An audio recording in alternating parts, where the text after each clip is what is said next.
Welcome to Module 2 of Inclusion of Students with Special Needs. A few things to start out. One is this is my Callaway cotton non-wrinkle shirt, which obviously is wrinkled beyond belief, so not going to buy that again. The last week I have been fairly consumed with what's called some rewrites on my dissertation to prepare it for deposit at UW-Madison. Sometimes after a dissertation you need to go back and add additional research citations or maybe add a section based upon your findings or something like that. So I ended up doing that actually because of some pretty unique findings. Made some contacts back with some researchers, got information from them, and pushed out a few sections. So that did take me probably 30 hours over the past weekend. I started at 6 at night on Friday and got done probably 8 at night on Sunday. I've been working on that pretty much every evening because I need to get that signed off and what's called deposited, which then completes the Ph.D. process. So just a little thing, and I do apologize for not being as present in this class right from the start that I would have liked to have been, but that I definitely will catch up, and this process of depositing PhD will be over. Yes. So hey, let's look at Module 1. Well, first of all, let's point out the irony of the Fireside chat when it is now over 70 degrees. But Module 1 shouts, Rebecca talked about the WEAC article, helped us understand the difference between mainstreaming and inclusion. So many people use those terms interchangeably, but really they're different. So mainstreaming is, a student that is maybe physically in a classroom. Inclusion is when a student is there and interacting with peers and being engaged in the curriculum, has some rigor. Experience that I had was I worked with a school district, and a few days before school started, their superintendent said, "We are going to become a full inclusion district, and it's this year." And staff were like, "Whoa, how can that happen?" Well, first, the underlying reason for that was the school needed space, the district. So the special education rooms were overtaken to become kindergarten rooms and third grade rooms, whatever. So by doing full mainstreaming, that alleviated that issue of not having space. But there was no preparation, there was no professional development for co-teaching, and that needs to happen. Professional development between regular education, special education teacher for co-teaching, and of course there was not common planning time in the schedule. It didn't turn out well the first year.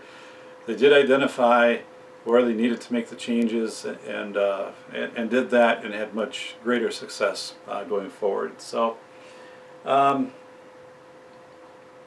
another part talking about least restrictive environment is, I'm going to just cite a case that I worked on a few years ago, but a district typically, the courts will give a district 8 weeks to prove or not to prove that a certain approach is working. Now that might sound like not a lot of time, or to you might sound like a lot of time, but the situation was the parent was wanting the district to change the student's IEP, change what they were doing, the approach, the services, almost on a weekly basis. And the district said, we can't do that. We don't have enough time to implement and then to determine if the student is gaining benefit from the program. So that there was a case that said, if you're going to have inclusion and the student needs to be given a chance to show benefit in the classroom, and that was kind of like 8 weeks. That's not hard and fast. There isn't anything written in law about that, but. Jacqueline, the cemetery tour photo. First of all, I love Halloween, so right away, you got me with that. But I think you brought up a good point in the picture of also the change of what's considered inclusion. There are schools that don't formally recognize Halloween or Christmas or whatever. And the reason they don't do that is they feel that is either an oppressive or exclusionary practice. I personally experienced that a few years ago as a director when a parent came in, and she was a Wiccan, which I'm not exactly sure what that is, so pardon me on that, but was very offended by that the school, it was high school actually, had done some things to celebrate Halloween, and that ahead of time her child, I think a freshman, wasn't given the opportunity to not partake in that. So I think it is a different society where when we look at inclusion and we look at also what is exclusion, those factors have changed significantly over the last 10 or 15 years. We're seeing that play out right now with transgender and bathrooms and things like that. It'll work itself out. We're just at a phase right now where that's happening. So Sarah, trip to Honduras and teaching down there, Atlanta. You have some incredible stories to share, so we look forward to those. I believe if you've been able to teach in other countries, that brings so much depth of experience and perspective to the classroom. I had a friend, elementary principal, spent a year in China with his entire family. Now I have a different video about a teacher in China, not the same person. Spent an entire time in China with his family for a year and talked about what experience was like, and then when he came back to the United States, really it kind of changed his approach to teaching. And one of the things was that he wanted to fight hard to preserve recess, because that was something that had pretty much been scrubbed out of the school that he taught at in China. And actually he said the kids didn't know how to act during recess. A lot of them would stand around or maybe run up and down the halls. But thank you for your experiences, and I look forward to reading about those. So Module 1, a recap. The WEAC article definitely, again, talked about mainstreaming and inclusion, two separate terms. They're used almost interchangeably in a lot of situations, but again, two different terms. I thought that the article I enjoyed the article.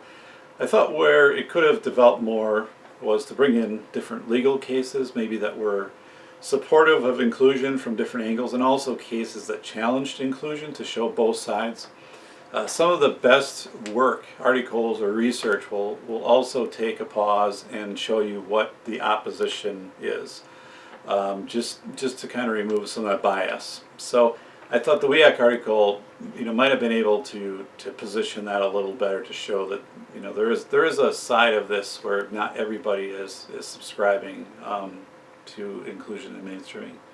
The goal of public education, what we're seeing now, and some of you noted that, is really a shift toward social justice and civic justice.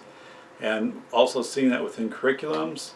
I believe at the university setting now, there are mandatory classes which will be rolling out for ethnic studies and diversity. So that is something that significantly is changing with public education, is much more of an awareness of contextual and situational factors for students versus the binary yes, no, numbers, things like that. So that's kind of where we're at.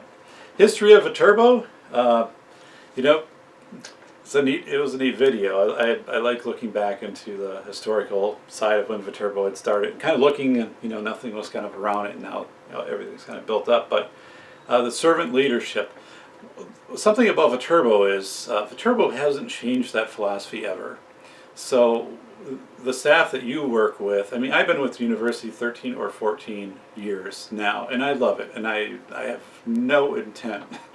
I will be teaching forever, as long as they let me, because I love the institution. I love the philosophy versus, I've taught in other places, but the education you're getting and the focus of the whole person and the way that you can show empathy, show compassion, is just so ingrained in Viterbo. I just can't say enough about the program. So thanks for the comments on that. Module 2, timelines of inclusion assignments. So hey, you got an assignment due already. There is an example that's posted, and I want you to have fun with this. There's a certain number. I don't know if it's 12 or 15. You'll have to look in the directives for that. But what you are doing is you are going to create a timeline of inclusion in the United States. You can look at laws. You can look at ADA. You can look at inclusion. Somebody did this, which was cool, really cool. I mean, a lot of things are cool. But inclusion in children's movies. And here was an example. They talked about when, for example, like Nemo came out, and how Nemo had the short fin, but still was able to do so many things. And then later there was that other the older fish that had the same thing. But looking at a disability, I guess if you want to say disability, but in a way that it didn't hold Nemo back. So it's really subtle in the story once you get into it, because you just kind of forget about it. And not most recently, but more recently, Wreck-It Ralph, and the main character Vanellope having pixlexia, which really is like comparable to what a seizure disorder would be in real life. So looking at that and seeing kind of life, they took life from her point of perspective a few times of having what would be seen as a disability and being kind of mocked by others, but yet working through it and using it to your advantage in certain aspects.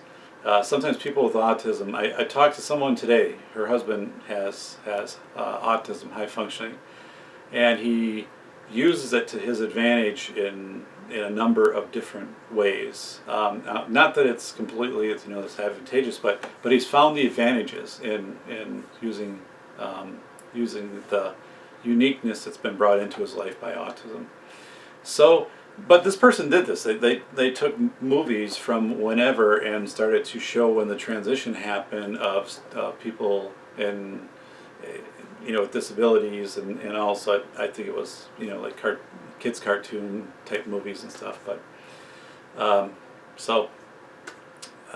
that was interesting. And yeah, another person did the ADA. So they talked about all the changes that were happening as far as like the slopes on the end of sidewalks, how door handles had to be different, the width of steps, and how Braille needed to be underneath public bathroom things and stuff like that. But most people will kind of go the legal route. So it's completely up to you. You can do this however you want, but it just needs to be a logical timeline, and you don't need to date it back to George Washington and the founding of America. I mean, if you want, you can start at 1900 and move it forward, or 1850 or whatever. It's up to you. Or if there's something that's changed so much in the last 50 years, you can have your 12 or 15 entries. Again, I'm looking for this progression of inclusion and try to be innovative. But again, if you go the law route, a lot of people do that. That's fine. You will learn about Ro Varga. That's from your book. Ro is fascinating, and you'll be touched by Ro's story, and you'll be writing about it. One thing about the book is very contextual. That's why I use the book. I didn't use a book for a number of years in this class, but the book is extremely contextual, and so that's it frames out what we are talking about with inclusion, and then couple that with the videos that we'll have in class. But by using the book, it's more like you're reading the stories. You're not reading this happened on this date and this law in this case and whatever. So no, that's not where I'm taking it. The timeline, you can get in there, put some pictures, do whatever, but you don't have to get real crazy on citations. I don't need a citations page on that, too. So just something visually appealing that your peers might be able to use too, or that you could bring out at a staff meeting, and that's wonderful to start a discussion with that. That is an amazing discussion starter to bring something like that out and talk about how inclusion has changed, because people never think back that far. I mean, I've had people do these and they cite things from like 1684 or something, whatever it is. But so yeah, make it so it's useful for you, something that you might be able to educate your peers with also. So that's it. We are about a little bit over 15 minutes. I did get a haircut, kind of going with the short sides, letting the top grow. It might look a little not the greatest today. We did have prom tonight at school, and I did stay. Had I'm in charge of safety too, so I had my radio, and we're making sure we had everything all set as far as our making sure safe medical transport for some of our students, and that was phenomenal. But in that whole thing, it's kind of disheveled, and getting in and out of some of the lemos and stuff like that. So I kind of had to get my hair pat it down. Plus, I think I left my sunroof open on the way home. So let's have a terrific week 2, module 2. And I am looking to be, much more present in the class. I do apologize that I wasn't as present the first week as I want it to be. Definitely, that's not typical. It is just this very unusual scenario with the university and needing to get literally 180 plus 200 pages of transcriptions, kind of recirculate it and kind of refined. And I have a deadline on that. That's the thing. And then put that behind me. So, and one last thing. Hey, just as an interesting little story. I don't know if I share this or not, but I have been hired to be a creative director on a movie. So it is being filmed out in California. So I'll be doing some work out there in summer. And actually Monday I'll be meeting with one of the producers who's flying back. He'll stop in Madison in the morning. So. But the funniest thing is, the producer for the movie, I might have talked about this before, I don't know, but it's really big time. So a lot of the movies that we have seen, this producer has produced. So sought me out, through some roundabout circles with my work with school safety. I, do consult across the country in this topic, and I'm pretty unique. I do it kind of differently than other people. But it's basically about an intruder situation in a school, and I can't share much more, but this is pretty obvious. But it's a situation that ends in a positive way. I mean, there are no fatalities, but it does actually challenge inclusion and inclusive practices, because part of one of the main characters is a boy with autism in this scenario. So yes, I am a creative director. So now I am working on movie scenes with one of the most famous directors that I have known.